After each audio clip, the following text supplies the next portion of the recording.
Welcome to episode 3 of my Elder Scrolls lore series. Keep in mind that unlike other franchises such as Diablo or Dragon Age, much of Elder Scrolls lore comes from out-of-game, unofficial sources. If you don't understand what I'm talking about, go ahead and go back to episode 1 of the lore series to learn about that. The usual disclaimer applies. This is my personal interpretation of lore, and any statements made here may vary wildly from what a lore master may tell you. But if you're okay with that, let's get to episode 3, the Merethic Era. The reason for the name Merethic Era is it was the era in which Elven Expansion began. A name the races of men would call it was the Mythc Era, because it occurred so long ago that there's no real documentation. Everything is a story of a story, and any proof as to the detail of events has long since crumbled into dust. After abandoning their ancestral home, the now lost land of Aldmer, the mortal descendants of the Elnefae settled on the Somerset Isles off the coast of Tamriel. Their race would be known as Aldmer, a culture that continually seeks perfection in all things, because as their most distant ancestor and god of time, Ariel, taught them, perfection is the path to ascension. The Aldmer's religion was that of ancestor worship. Now, as an Aldmer who is properly cautious and prepared, could potentially live for hundreds of years. Their lives were long enough to perfect blacksmithing, then perfect enchanting, then perfect restoration, then perfect woodworking, and so on and so forth. And where humans in the future would look at something and see something perfect, an Aldmer could actually see the flaws in everything, and nothing was ever good enough. And the reason is because there was always room to improve. However, without a single unified voice, there were many disagreements as to how one best improved. As this was an era before the pact that Iliac forged to separate Nirn from Oblivion, both the Divines and the Daedra walked freely. Although Daedra worship was outlawed on the Somerset Isles, many still practiced it in secret. These Daedra worshippers would keep their ambitions well hidden until an Aldmer explorer named Torval would seek out Tamriel. Torval was driven to seek out the unknown and explore the brand new continent that lay before him. Until he decided to depart, it hadn't occurred to other Aldmer to explore. Future records would name Torval Torpal the Pilot. The first he encountered of Tamriel was High Rock, and much of his journey was lost to history until he finally landed on Morrowind. He would describe Morrowind in great detail in his writings. He would then travel down and around to Blackmarsh. Finally, he would travel to what is now known as the Torpal Bay. Traveling up the river, he would eventually reach Lake Rumer at the center of Cyrodiil. The river he traveled up would be named the Niben River, named after his ship, the Niben. When word of Torval's exploits reached the Somerset Isles, the Aldmer were impressed. What they learned of was a land untouched by elves, and although the traditionalist Aldmer, those who still worship their ancestors, had no intention of leaving, those who worshiped Daedra, or were faithless, or had waning faith, saw this new land as one of opportunity. Large groups of these non-traditionalist Aldmer would leave for Tamriel. The Dreamy clan would travel to High Rock and rediscover the Adamantine Tower, and for time uncounted it would be known as the Dreamy Tower. The Elves moved in all across Tamriel, displacing the beast folk that once lived in the open plains. Whether it's a Khajiit, Argonian, giant, or goblin, they were all collectively known as beast folk. Torval the Pilot would sail directly to the center of Cyrodiil, and there, in exchange for teaching the beast folk how to read and write, he acquired the 8 Islands, the place where the Imperial City and the White Gold Tower would eventually stand. Spurned on by his exploits, the other elves migrated all across Tamriel, and those who settled in Cyrodiil became known as Heartland Elves, or Ayleid. After his explorations were complete, Torval the Pilot, or Torpal as he was later known, retired, leaving Cyrodiil entirely to the Ayleids. It was during this time that the Somerset Isle was going through its own reformations. Those who remained on the Somerset Isles disagreed with the interpretations of religion that had come before. The result of these reformations was a class-based system where the highest ranked in society were those who were lore masters, scholars, and teachers. They would share the same social standing as princes. In other words, the preservation and attaining of more knowledge was the #1 priority for their society. Now, artists, poets, and craftsmen, they would take the middle tier of social standing, as they produced things that society needed. However, for merchants, those in service jobs, laborers, and even outlanders, they all shared the same lower class in society. Now, the Aldmeri still worshipped the original spirits because the original spirits still walked upon Mundus. They could be seen from time to time when need was good enough. Although the Elnefae, those who existed between the states of divinity and mortality, they were all gone now. So the Aldmeri didn't feel that connection. Those who were alive to know the Elnefae are no longer around. The result is that the newer generations of Aldmer did not see the original spirits, the divines, as their ancestors. They saw them as gods to be worshipped. And in the past, where the Aldmer worshipped the Elnefae who came before them, and even their elder Aldmer, their system was one of ancestor worship, the ancestors began to be forgotten one by one. Under a new king, the main island of the Somerset Isles was known as Alinor. And to those who lived on Alinor, nothing else in the world existed except for the stories of Torval the pilot. However, the greatest and most traditionalist in Aldmer society, those who could not stand the decay of their society slowly over time, decided to set themselves to the act of preserving the culture and moving toward what Ariel had intended them to move to. This group, with no name, left Alinor forever. They would eventually be known as the Psijic Order, but that would not be for many generations. And although Alinor had a king, it needed a unifying symbol, a heart of the land. This tower would be known as the Crystal-like Law. To outsiders, simply the Crystal Tower. But to the elder mages who had constructed it, they had a different plan. They imbued with it all the elder magic they could find, that of the Elnefae, that of the divines. There is a scientific concept known as entropy, where greater devolves into lesser, it breaks down over time. So too was the same with the elder magic, the magics that existed when the world was fresh and new. The Crystal Tower was their attempt at preserving that elder magic, that absolute purity. And for the longest time, the Crystal Tower was a beacon of magic, the greatest academy of magic in all of Tamriel. However, it also acted as the heart of the Aldmer people. And so the throne of Alinor was secure with that symbol standing in place, the heart of the Elves. However, in time, the Ayleid became discontent being ruled from Alinor. And so distant away, they figured they could do whatever they wanted anyway. So they formed their own empire. Now, for some time, Ayleid scholars had been researching the Adamantine Tower, the original structure that existed in Tamriel in the Dawn Era. And so, in Cyrodiil, they set upon constructing their own tower. Inside this tower would sit the Ruby Throne, the rule of all Cyrodiil, the seat of Ayleid political power. And politically, this tower stood as defiance against Alinor and its far-off rule. And although the Ayleid thought of themselves as Heartland Elves, those who controlled the center of Tamriel, to the people in Alinor, witnessing these elves in wild rebellion, they would be labeled Wild Elves.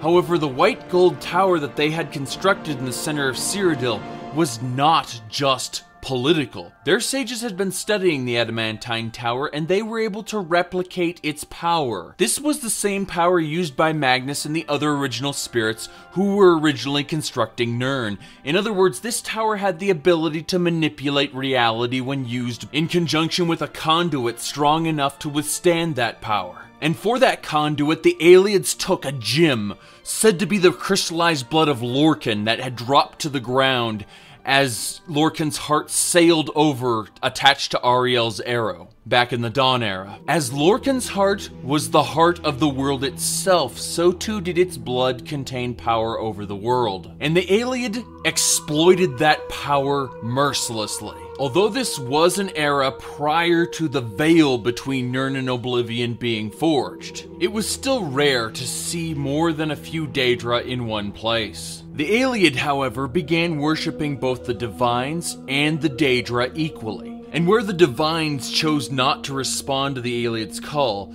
the Daedra would make pact after pact. The result of one of these pacts would be their great sorcerer king, Umarel the Unfettered. Mortals born in Nirn are born of the race of their mother, typically. Umarel was an exception. He was a half-elf. His mother was Ayleid and his father was a divine. And although we don't know which divine his father was, he was a being beyond death. In other words, whenever his physical form was killed, his spiritual essence would retreat to his own plane, a tiny sliver of oblivion where he would reform. Whereas others would make pacts with Daedra, give up something of themselves or of something in their life as a sacrifice in exchange for that Daedra's help. Umarel would play at an entirely different level. He would make alliances with Daedra.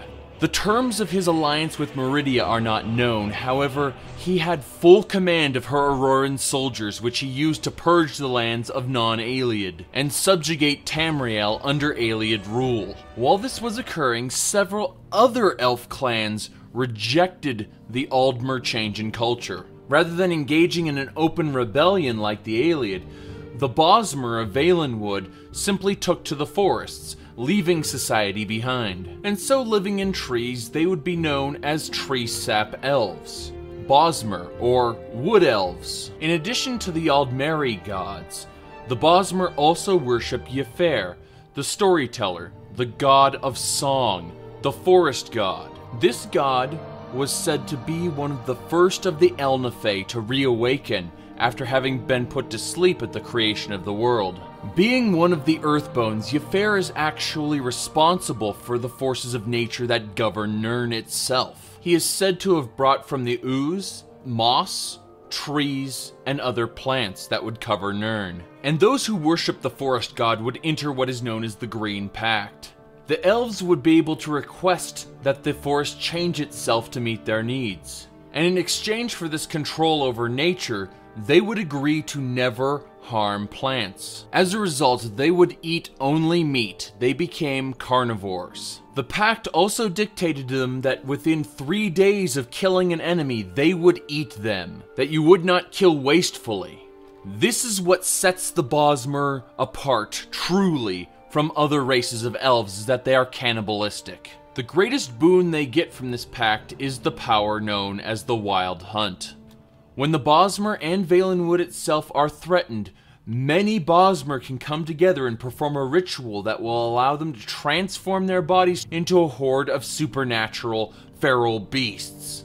Each with the strength of many elves put into one, these feral beasts will decimate an enemy army. This change, however, is irreversible, making this act one of desperation. Some of the monsters created from former Bosmer during the First Era were still alive during the Third Era, plaguing their respective areas. It is because of these ferocious reminders that they are reluctant to speak of the Wild Hunt. Little is known about the reclusive clan of Aldmer that left the Somerset Isles going north and around Tamriel. They ended up in Skyrim and they would become known as Falmer, Snow Elves. Although the Falmer worshipped the same gods as the Aldmer, their devotion eclipsed politics and other things that would otherwise get in the way. Things that the Falmer felt that the Aldmer had lost over time. And finally, we come to the most careful of all Aldmer living on the Somerset Isles, those who worship Daedra.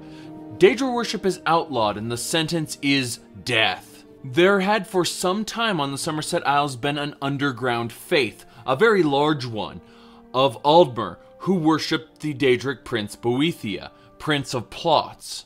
For some time, the prophet Veloth had overseen his people, his fellow Daedra worshippers, in secret. Seeing the success of the Ayleid, Bosmer, and Falmer, he decided it was time for his people to make their exodus from the Somerset Isles.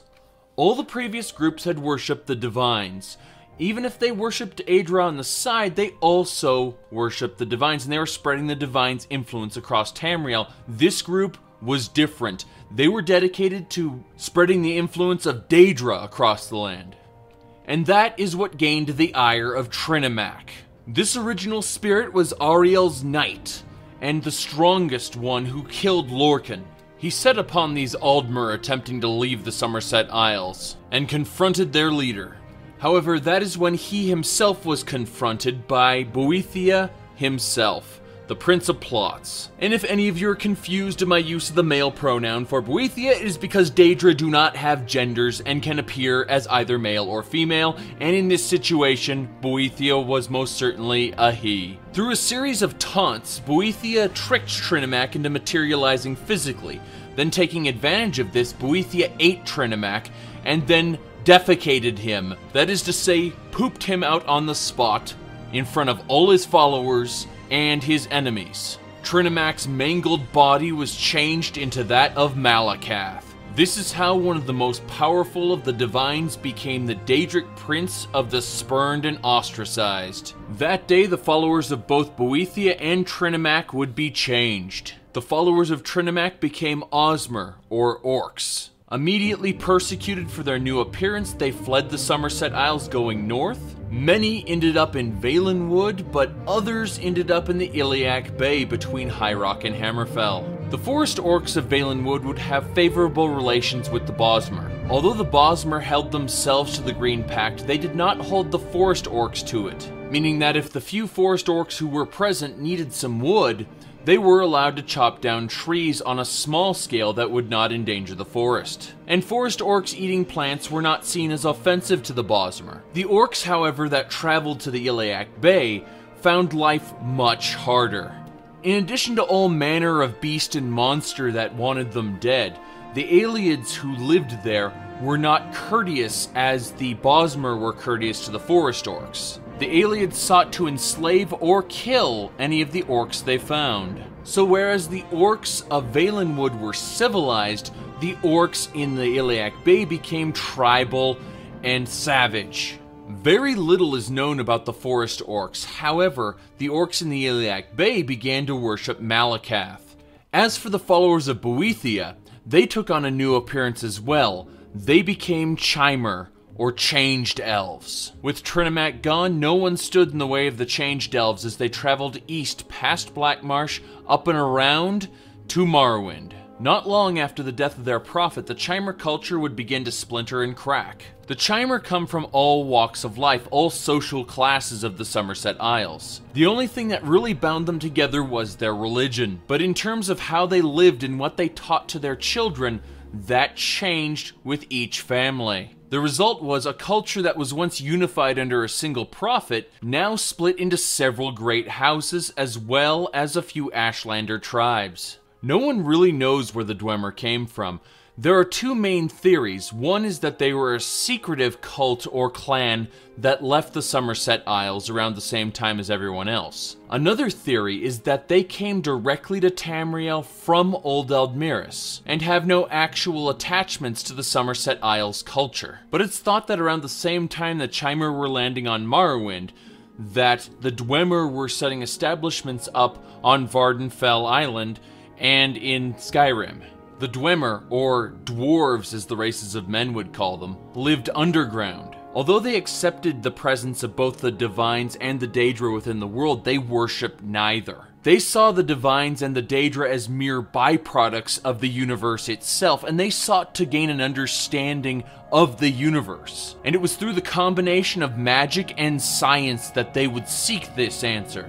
When the Dewemer met the Chimer would mock the Chimer's religion. The Chimer naturally took offense, and the two fought. Reports say the fighting was inevitable because even if they hadn't had those religious differences, they were competing for resources. And this was true all over Tamriel between the elves and the beast races, between the beast races and monsters. The word Nirn in the Elnafey language means the arena. And so Tamriel was a great arena where all of these factions did battle with one another. And for some time it looked as if the Ayleids were going to prevail. However, in the late Merethic Era, a new factor was introduced, something that would change the balance of power on Tamriel. There was another continent that was known to Old Eldmeris. It was known as the Elder Wood, or Altmora. This was a land where the Wandering and Old Elnathay once did battle. Stories would speak of the rolling green of this land. From this place came the race of Nedes. Nedes were the first race of man seen on Tamriel. They were tribal and nomadic, and they spent several generations in Skyrim and then several more in Cyrodiil. Eventually, however, the Cyrodiilic Nedes would come under the heel of the Ayleids. So many generations had passed at this point that they didn't even remember where they had come from as a species. They thought they had always come from Cyrodiil. In time, spurned to travel by a civil war, more from Altmora would travel south and land in Skyrim. These people had a new name for their land, Atmora. They identified themselves as Atmorans. They were the precursors to modern-day Nords. Between Nedes, Atmorans, and Ayleid, a war would begin, but we'll touch on that next time. If you enjoyed this series, go ahead and leave a like and do follow me for more. Share it with your friends, every little bit helps. At this point, I've already covered episode 1 of Diablo, and I hope to expand to more series in the near future. If you have any thoughts or suggestions, go ahead and leave a comment here, on Facebook, Reddit, or Patreon. The next episode, we're going to be covering the Rise of Men. From Akavir to Yakuta, from Atmora to Tamriel. Until then, I'll see y'all next time.